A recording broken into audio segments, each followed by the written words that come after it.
Greetings, Facebook people. Today's going to be a little different topic. Been in construction my entire life, and about lost two friends and their little one last night due to a do-it-yourselfer who thought they knew what they were doing with electrical wires. And so what I'm going to speak to you about now is construction related and not law. So if you're here to see anything about law, you probably won't see it. In fact, I know you won't see it. But what I'm talking about right now is the importance of hiring competent contractors. A buddy of mine and his wife and his son almost perished last night in a house fire. So when dealing with electrical, first and foremost, the International Building Code was pressed upon the United States people, or the people of America, not the United States people, but the people of America, back in the early 90s. We went to the International Building Code. And the reason for the International Building Code is to ensure that you, the customer, are protected and that you have a top-notch quality job performed that ultimately ensures your safety, okay? And when we look at the International Building Code, one of the things they call for is Romex wire. Now, at the place in question, when we went to review their electrical today,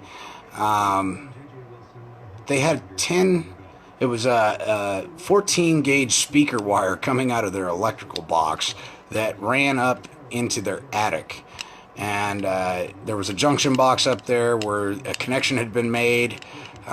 When evaluating the 20 amp breaker, it dawned on me pretty quickly that they were pulling too much load on a 14 gauge wire. 12 gauge Romex was taken care of by the homeowner, and we walked the homeowner through it, as the homeowner can do their own electrical wiring without having an electrical license. Okay, there's an idiot clause, so if you're out there and you're a do-it-yourselfer and you burn your own house down, the insurance will still cover it to a degree, and it's called the idiot clause, and you can find it in most of your insurance paperwork. Being that I'm not a licensed electrician, I can't technically do any of the electrical work. However, I can walk a homeowner through it. What we discovered today, after finding the initial 14 gauge speaker audio wire that was used to wire directly to Romex that was 14 gauge, hooked to a 20 amp breaker, was wires melted in his attic due to the fact that it was carrying way too much load. Which leads me to my next point, poignant point. Ladies and gentlemen, space heaters are not your best friends. They draw an extreme amount of amps, a lot of juice, and they cause your wiring to get warm.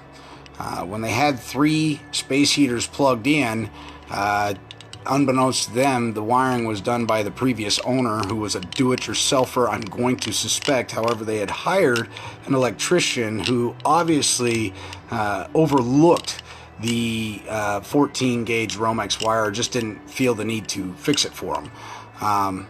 So when doing electrical wiring, if you don't know what you're doing, ladies and gentlemen, contact a professional. It's your life on the line. It's not a joke. Their breaker tripped, and it's what saved their life.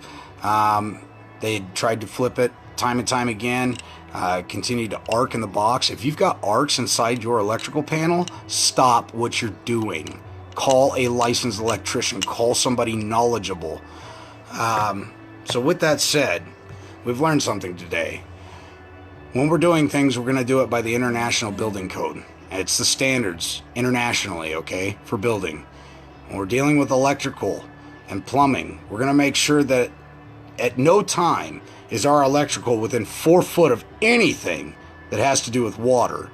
And if you're going to use something like an outlet in your bathroom, it's going to be a GFI.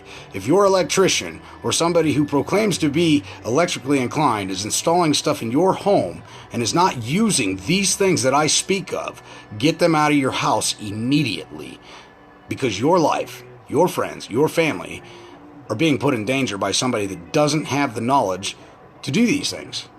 So again, I will post the pictures on this video, But these do-it-yourselfers out there, these handymen that don't really know what they're doing, I would encourage you to do your research. I would encourage you to talk to your fire marshal and your electrical inspector in your area to make sure that these people that are working on your homes are qualified.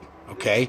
Now, as I stated before, the prior homeowner had probably more than likely installed this. However, when the new homeowner had bought it, there was an inspection done. And the inspection obviously wasn't done very well because the 14 gauge Romex that was run up in the attic was not sufficient for 20 amps. It wasn't sufficient for the breaker that was put on it. It should have never been installed that way, and somebody should have caught that prior to the purchase of the home. With that said, I'm going to tune out. I hope you guys are paying attention. It's not always about law. We need to watch out for our brother. We need to take care of one another. And for you people out there that are pretend contractors, stop before you kill somebody. I don't know how you would ever sleep at night knowing that you killed a family of 3 because you didn't know what you were doing. So with that said, for you customers and consumers out there, don't always take the cheapest bid. Sometimes the most expensive guy doesn't know what he's doing either. And the lowest bid probably isn't the best. Somebody that's right there in the middle, probably more than likely been around for a while, knows what he's doing. So with that said, always contact somebody knowledgeable. Always ask for their credentials, just like you would in law enforcement. You want their ID, you want their proof of insurance, you want their bond numbers. Same thing when you're doing business with somebody. You want these things to make sure they know what they're doing. And with that said, I'm going to clock out for the night. Have a beautiful, blessed day. And in this video, after I'm done, I'll go ahead and post the photos of the wires. It'll just blow your mind, guys. These people at one point looked at me, and the husband said, I could have been homeless. And I said, it's worse than that, my friend. You all would have been dead had this tinderbox went up in flames. None of you would have made it out of this alive. And I won't mention the electrician company that did the wiring on their place or that came and inspected it, but I know who they are, and they should have informed these people that that was not International Building Code approved. It just wasn't. So with that said, have a great evening.